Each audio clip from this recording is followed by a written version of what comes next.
Have you ever found out that your partner was cheating on you, but then they managed to make it all about you not trusting them? They've clearly done wrong, but they act as though you're the problem. Gee, kind of like a health secretary that delivers the worst COVID death rate of any country within 2,000 miles and then comes out with this. I think we should be on this programme thanking my team.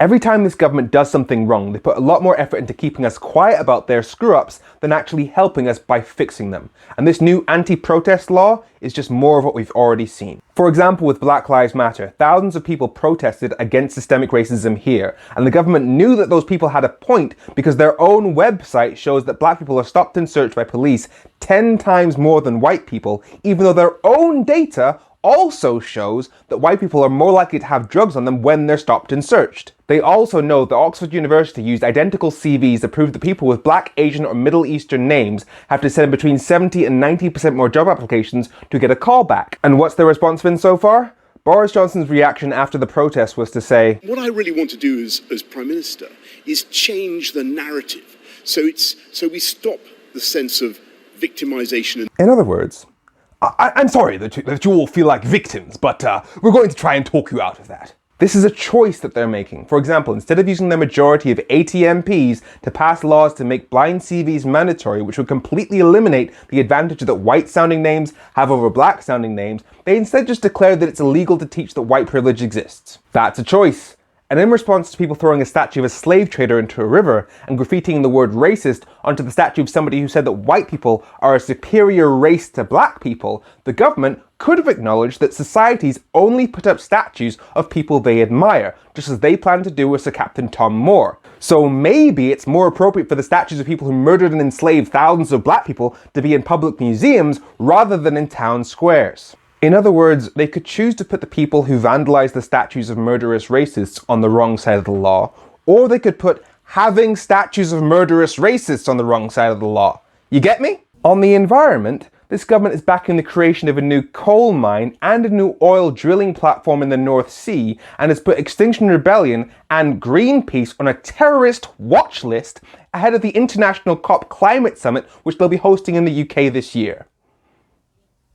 Now, I was going to say some more stuff on that one, but I don't think I need to. On Brexit, since January we've seen trade collapse, fishing businesses collapse, the Northern Irish peace process take a huge blow, with port staff now facing threats, paramilitary groups now rejecting the Good Friday Agreement. So it's not surprising that the public is now even more against Brexit than before, or that if you're a student in university, supporting something that everyone can see is clearly ruining lives might make you unpopular. And how has this government reacted?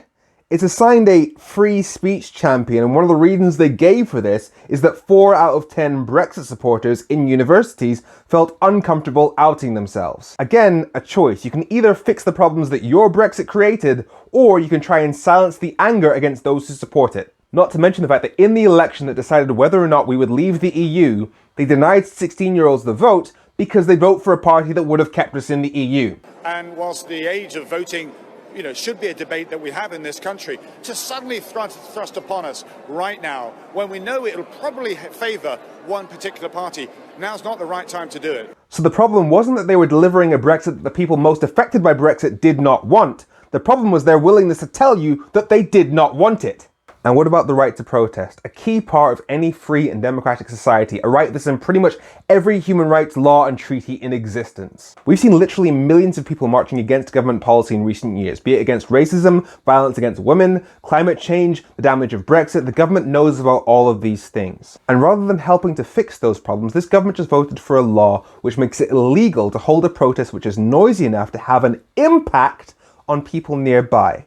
And it defines impact as something which may cause serious unease. And I can understand that, because sometimes if you're protesting outside Parliament, sometimes that might make the politicians inside feel uneasy. Would you look at that?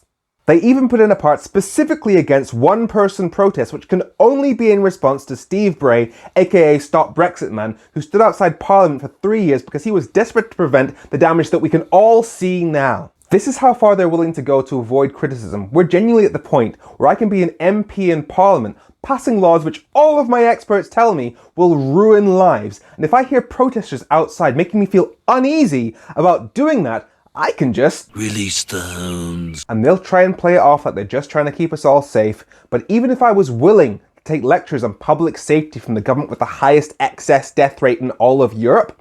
For most of this pandemic, they let people walk into supermarkets without masks, without even being questioned. Yet when a woman wearing a mask outside, i.e. much more safe, tries to protest against the alleged murder of a woman by a metropolitan police officer, this government was happy for her to be tackled to the damn ground. And they voted for the anti-protest law just 3 days later. So their attitude to protest isn't about keeping us safe, it's about keeping us silent about the things they have no intention of changing. And it seems like every type of protest is the wrong type of protest, according to them. Take a knee for Black Lives Matter? No. Shout loudly in a group? No. Shout loudly by yourself? No. And our Home Secretary even came out with this. I don't support protest, and I also did not support the protests that were associated. You don't support protest? I didn't support the protest. Oh, that protest. I thought you said you didn't support protest at all. No, we heard you the first time. So what do? What do you do when the government weaponizes the police against the people by criminalizing our basic human rights? People will not stand for that. There will be violence. Some in self-defense, some not, as we saw in Bristol. But it will only get worse and worse if the government's attitude is to simply crack down even harder every time we complain against something they've done wrong. However you decide to respond to the regime we're living under, just keep in mind why you're doing it. Are you doing it to vent your frustrations, or are you doing it because you genuinely believe it will make things better? We already know that the Tories don't respect peaceful protests, so that won't get them to change.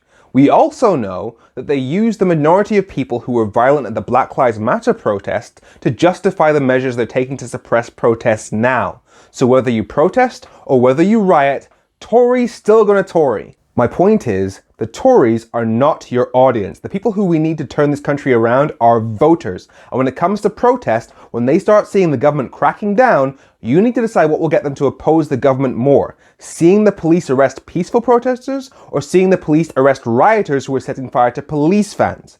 The more peaceful we are, the more powerful we are. We can show people that the government is using violence against our free speech, or we can hand them their next election slogan about restoring law and order. And I'm not talking as some hippie pacifist. The anger that I have for what these people have done to this country is the fuel that has driven me to keep going for 4 years. Mate, you voted leave, except we voted leave. Fucking idiot. Thank you very much, appreciate it. I come off as calm in debates because I know that's what it takes. It's not my default. I have to mentally walk past Dracarys in everything that I do. If you're not willing to do the things that will actually make a positive difference, if you're not willing to convince your local Labour constituency to back an electoral pact based on electoral reform, and when they do, vote for the party that the progressive parties have agreed to for your constituency, even if it wouldn't have been your first choice, then if you stop being peaceful, you're not doing it because you care more. You're doing it for you. If Labour commits to changing our voting system to proportional representation within 12 months of taking office, then Greens and Lib Dems will know that they can vote for Labour in their constituency as a way to make all future votes for the Greens and Dems actually count. And given that in every UK election since 2017, Labour, the Lib Dems, the SNP and the Greens have got a majority of the vote, once we make votes matter, our progressive voting country will lock these creepingly fascist Tories out of Downing Street for good. It's up to you.